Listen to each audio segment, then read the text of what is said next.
memilih malas kambing di Naiknya harga kedelai tak menghentikan produksi perajin tahu di Kelurahan Karanganyar, Makassar. Harga kedelai yang tembus 11.300 per kilogram disiasati perajin tahu dengan menaikkan harga tahu. Penyesuaian harga pun telah dilakukan. Harga tahu normalnya dijual Rp35.000 per papan. Kini dijual Rp43.000 per papan. Perajin tahu memilih menaikkan harga dibanding merubah ukuran tahu. Perajin tahu menambahkan mereka menggunakan kedelai impor sebagai bahan baku pembuatan tahu. Setengah mati bang cari kedelai, mahal sekali. mahal sekali.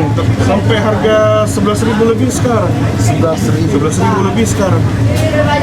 Itu kenaikannya sejak mulai kapan, Pak? Ada kenaikan? Habis lebaran kemarin sih, Habis lebaran. cepat sekali naiknya sampai sekarang sudah. Kemarin habis ngambil 11.300. 11.300. Rupiah per kilonya.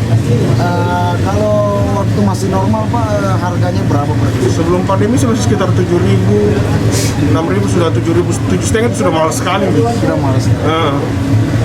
Jadi mau tidak mau harga tahu dikasih naik juga.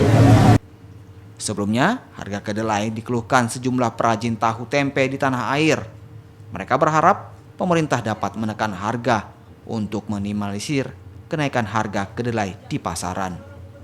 Arif Tirtana, Kompas TV.